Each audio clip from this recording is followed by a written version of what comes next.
Estimadas y estimados colegas, esperamos que la experiencia con la situación de aprendizaje haya sido grata y satisfactoria. En este curso hemos buscado problematizar el saber matemático, ya que esto nos permite cuestionar la matemática que enseñamos respecto de sus significados para profundizar en su entendimiento.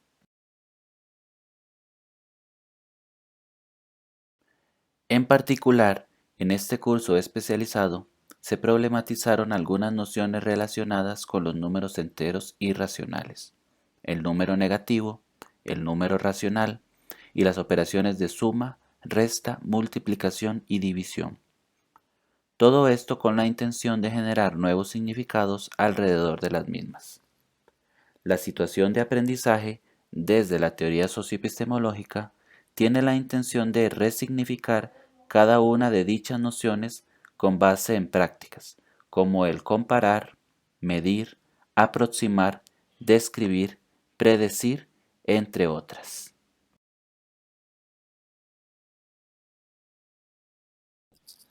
Cuando se trabaja con números enteros, la principal complejidad está asociada a la significación del número negativo, ya que lo real se convierte en un obstáculo. Por ejemplo, la concepción del número como cantidad y la certeza de que parte de las matemáticas describen y demuestran verdades acerca del mundo real, predominante hasta el siglo XIX, son un obstáculo para la aceptación del número negativo. Se necesitaron más de 10 siglos para la aceptación del número negativo en el plano formal. No es de extrañarse que éste presente dificultades para su enseñanza y aprendizaje. Mientras no se abandone el plano de lo real, es difícil concebir al número negativo, pues en sí no son necesarios. Nadie dice, tengo menos 200 pesos, sino, me faltan 200 pesos, y el prescindir del negativo no provoca ningún problema. Por ejemplo, célebres matemáticos han dado cuenta de ello. Descartes decía, no pueden existir números menores que la nada. Y Pascal aseguraba, he conocido a algunos que no podían entender que al restar 4 de 0, queda 0. Esta resistencia se debió a que los negativos no emergieron de las experiencias de conteo y medición, sino de la resolución de ecuaciones, es decir, aparecieron en el plano de lo formal sin un referente concreto.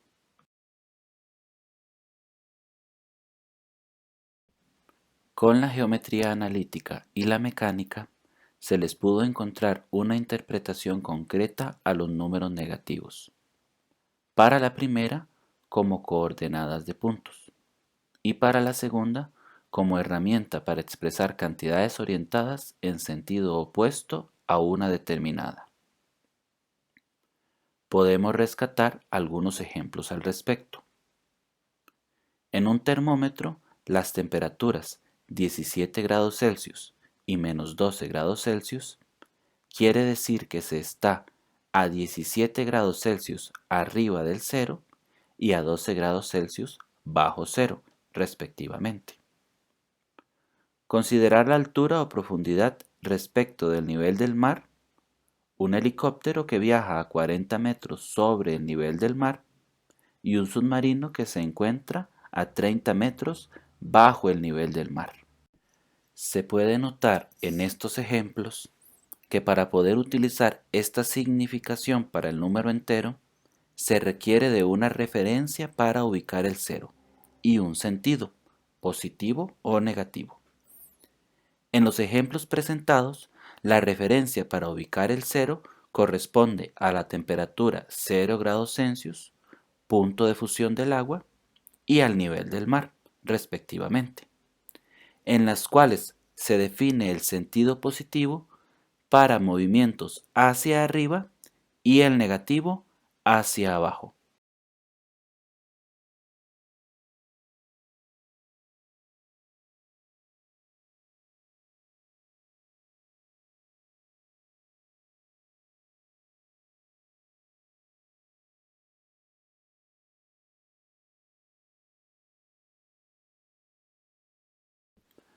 Ahora bien, la identificación del número como cantidad también provoca obstáculos para generalizar las operaciones aritméticas.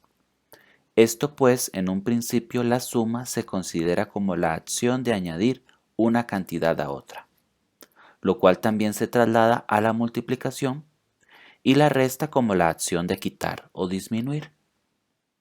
Para el caso de la suma y la resta, se puede considerar como el movimiento en algún sentido a partir de un número dado. Es decir, si conocemos el entero a y suponiendo que el entero b es positivo, a más b significa que a partir de a se mueve en sentido positivo b unidades. A menos b significa que a partir de a se mueve en sentido negativo b unidades.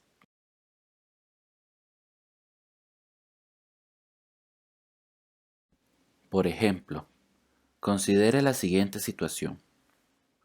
Un clavadista se encontraba a 6 metros sobre el nivel del agua y al caer en línea recta recorrió una distancia total de 10 metros. ¿Hasta qué profundidad llegó? Ubicamos la altura 6 metros sobre el nivel del agua. Como recorrió 10 metros en línea recta hacia abajo, quiere decir que el movimiento fue en sentido negativo, lo que nos lleva a una profundidad de 4 metros. Otra situación sería, hace unos días el termómetro marcaba menos 9 grados Celsius y la semana siguiente la temperatura aumentó 4 grados Celsius. ¿Qué temperatura marcaba el termómetro para esa semana? Ubicamos la temperatura menos 9 grados Celsius. Como la temperatura aumentó 4 grados Celsius, quiere decir que de menos 9 el movimiento es 4 unidades en sentido positivo, lo que nos lleva a menos 5 grados Celsius. Cuando se suman dos números negativos, equivale a que al primer negativo se le añaden más negativos. Por ejemplo, un buzo bajó a una profundidad de 3 metros bajo el nivel del mar y luego volvió a bajar otros 7 metros. ¿A qué profundidad se encuentra el buzo? En este caso, el buzo está a 3 metros de profundidad y a esto añade otros 7 metros de profundidad al bajar nuevamente, por lo que se encuentra a 10 metros de profundidad. Estas situaciones permiten significar la operación de sumar un positivo a cualquier entero, la de restar un positivo de cualquier entero y la de sumar dos enteros negativos. Lo que nos queda ahora es el cómo significar la suma de un negativo a cualquier entero positivo y el cómo significar restar un negativo de cualquier entero. En el primer caso se interpreta con el movimiento de la misma manera que restar un positivo de un positivo.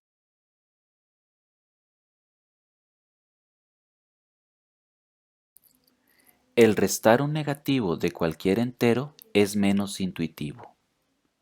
Para la resta a menos b, donde b es negativo, se puede interpretar la diferencia como la distancia que hay desde b hasta a con sentido. Es decir, si a está a la derecha de b, el sentido es positivo. Pero si a está a la izquierda de b, el sentido es negativo. Por ejemplo, para el primer caso, hace unos días el termómetro marcaba menos 3 grados Celsius y ahora marca 2 grados Celsius. La temperatura, ¿ha aumentado o disminuido? ¿Cuánto ha variado?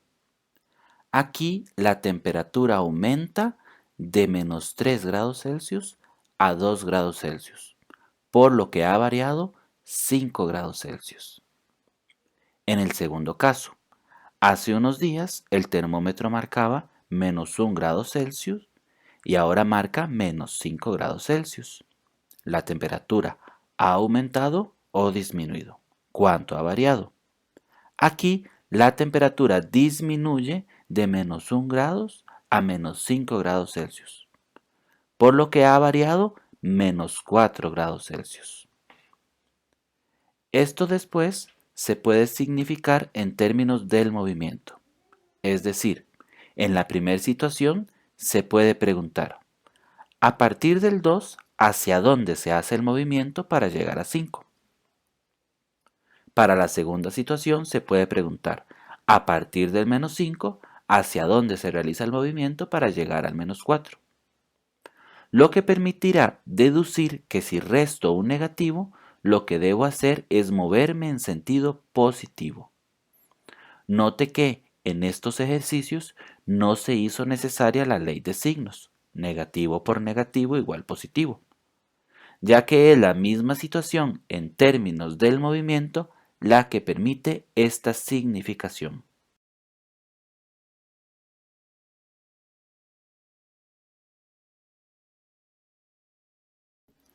Por otra parte, un obstáculo común es que se consideren a los símbolos literales como siempre positivos. Es decir, la investigación evidencia que gran parte de las personas afirman el número A no puede ser negativo, el negativo es menos A, lo cual no es necesariamente cierto. Considera el siguiente ejercicio. Sabiendo que A es negativo y B es positivo, se pueden ubicar A más B, A menos B y B menos A en la recta numérica. En el caso de A más B, si nos movemos a partir de A al sumar B un número positivo, nos movemos hacia la derecha.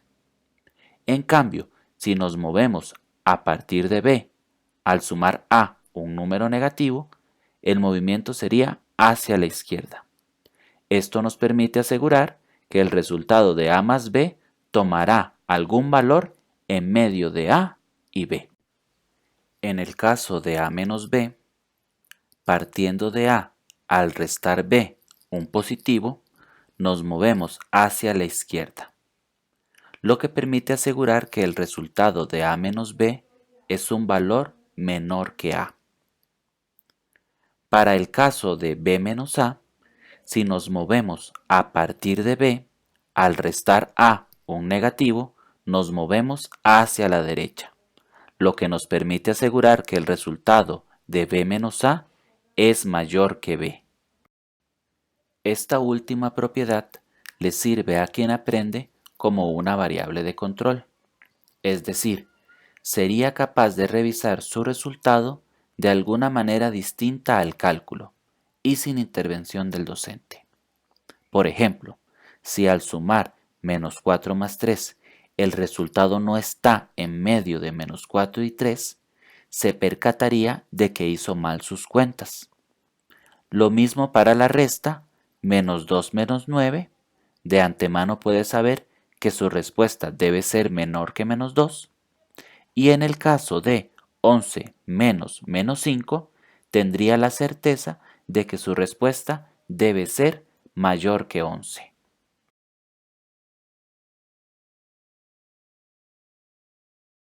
Con respecto a la multiplicación, es normal que cuando se trabaja con números naturales se utilice la idea de repetición de sumas. Por ejemplo, 3 por 5 es lo mismo que 3 veces 5. O bien, 5 por 3 es 5 tres veces. Llevar esta idea a la multiplicación de un positivo por un negativo no es difícil de lograr. Por ejemplo, en las últimas 4 semanas, la temperatura ha descendido 2 grados centígrados cada semana. ¿Cuánto ha descendido la temperatura en total? Se requiere de 4 veces menos 2 o bien menos 2 4 veces, lo que resulta en que la temperatura bajó en total 8 grados. En una competencia, un buzo debe recoger 7 banderillas que están a 5 metros de profundidad una de la otra. ¿Cuántos metros debe bajar el buzo para obtener la última banderilla?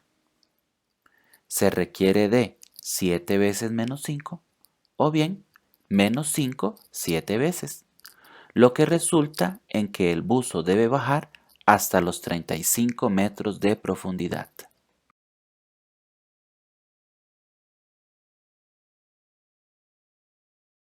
Ahora bien, esta concepción de multiplicación no aplica para el producto de números negativos, pues esta no se puede significar en una situación real. La ley de signos es resultado de lo que se denomina una convención matemática, es decir, formalmente surgió para mantener la coherencia de la estructura matemática. Por esta razón, es usual que la ley de signos se enseñe como una convención en las aulas, pero esto provoca un vacío de significado, ya que la abstracción por sí misma no tiene sentido. Para esto se propone el trabajo con secuencias numéricas. Sin embargo, en esta etapa no es necesaria la generalización. La importancia está en la comparación de estados, es decir, cómo va cambiando la secuencia. Por ejemplo, considere la siguiente secuencia. En esta secuencia se puede notar que va aumentando de 2 en 2, lo que permitiría, mediante una estrategia variacional, deducir los valores faltantes.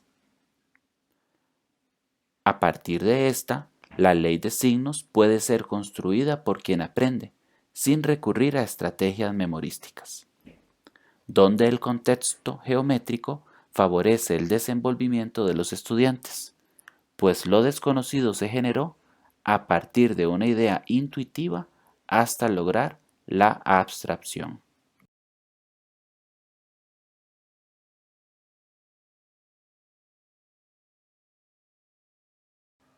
Pasamos ahora a reflexionar un poco sobre los números racionales. Como se indica en el documento de reflexiones, la noción de fracción muestra su principal complejidad justo en las múltiples significaciones que toma la fracción dependiendo de su contexto de uso. Es así como se mencionaron diversos significados asociados a la fracción: parte todo, reparto, cociente, razón, operador, entre otros. Por ejemplo, para la siguiente situación, se presenta la fracción como porcentaje, parte todo y operador, aunque en realidad todas están hablando del 70%. Aunque las tres afirmaciones indican el 70%, no representan necesariamente a las mismas personas. Podría suceder que el 70% de las personas posea de los tres electrodomésticos, o que sea un porcentaje menor. Por otra parte, se sabe que 30% de las personas no tienen televisor, otro 30% no tienen microondas y otro 30% no posee refrigerador.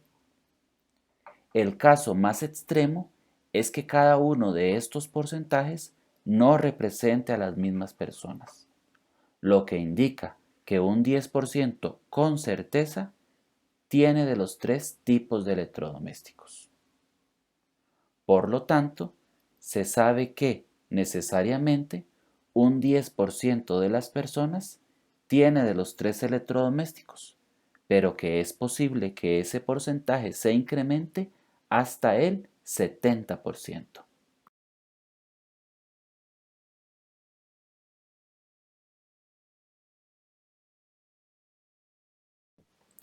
Uno de los diversos significados de la fracción es considerarla un número racional. Entonces, ¿cuál es la diferencia entre un racional y una fracción? Pues algunos autores consideran que se debe hacer evolucionar la noción de fracción a la de número racional.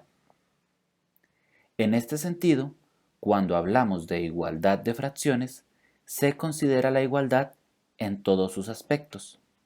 Es decir, si la fracción a sobre b es igual a la fracción c sobre d, entonces sus numeradores son iguales y sus denominadores también son iguales. Note que con esto no se cumple que un medio sea igual a 2/4, pues aunque ambas representan la mitad de la unidad, la relación entre partes es diferente. Para un medio de 2 partes se toma una. Y para 2 cuartos de 4 partes se toman 2 partes.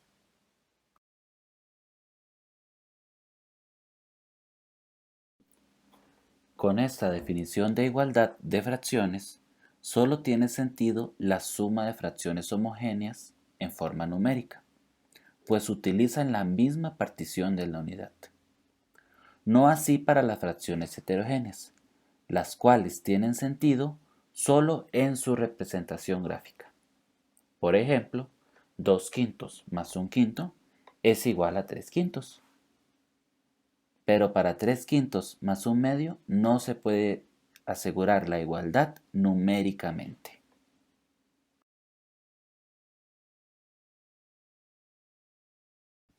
De esta manera, la suma de fracciones heterogéneas provocan la necesidad de hablar de las fracciones equivalentes. La fracción a sobre b es equivalente a la fracción c sobre d si y solo si el producto de a y d es igual al producto de b y c. Note entonces que es cierto que un medio es equivalente a 2 cuartos y sin embargo un medio igual a 2 cuartos es falso. En este sentido, la equivalencia de fracciones corresponde a fracciones que indican la misma medida.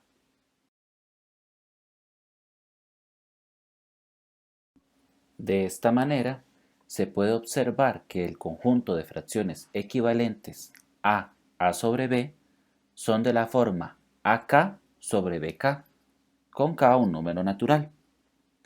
Por ejemplo, los conjuntos de fracciones equivalentes a 2 tercios y a 2 quintos son las que se muestran en pantalla. Esto permite realizar operaciones como 2 tercios más 2 quintos, lo cual gráficamente consiste en dividir la unidad en una cantidad de partes común para cada fracción.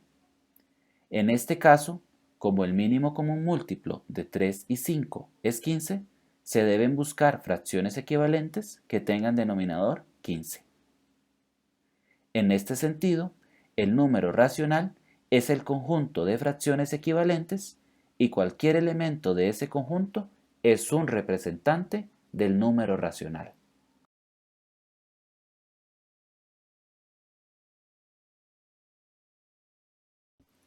Con respecto a la multiplicación de racionales, en las reflexiones del curso se propone una estrategia de cálculo geométrico del producto. Recomendamos retomar este material. Presentamos aquí solo los pasos de un ejemplo específico.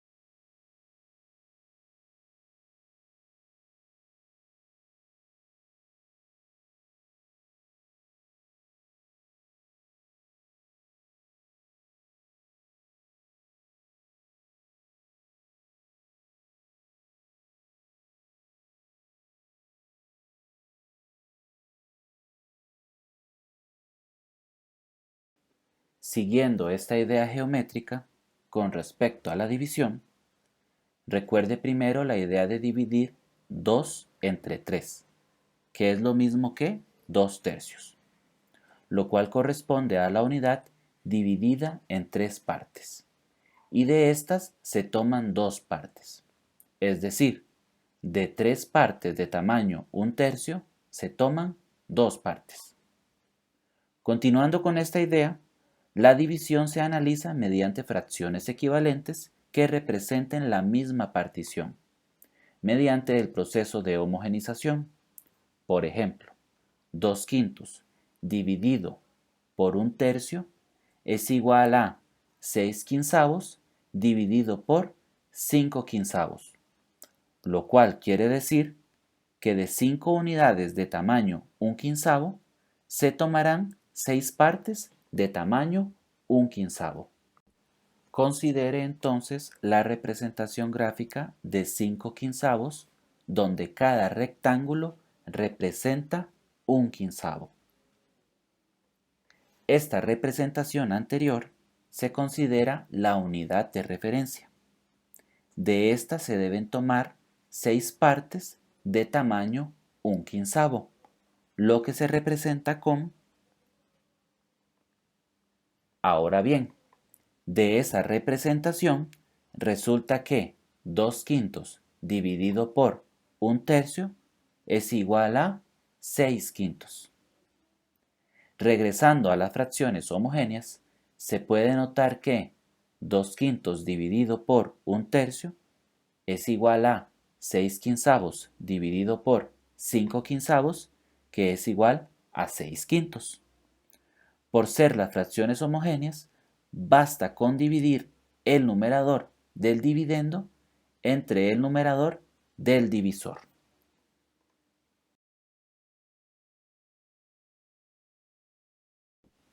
En síntesis, lo que hicimos en este curso fue resignificar nuestros conocimientos matemáticos respecto de algunas nociones involucradas con los números enteros y racionales, tales como número negativo, las operaciones de suma, resta, multiplicación y división, la fracción como racional, entre otros. Además, como ya se ha venido trabajando, enfatizamos la importancia de generar situaciones que permitan significar los objetos matemáticos, además de provocar el surgimiento de diferentes estrategias, lo cual permite el desarrollo del pensamiento matemático. De esta manera, nos despedimos, esperando este curso haya sido de su agrado y de mucho provecho. Les deseamos muchos éxitos en lo que sigue. Muchas gracias.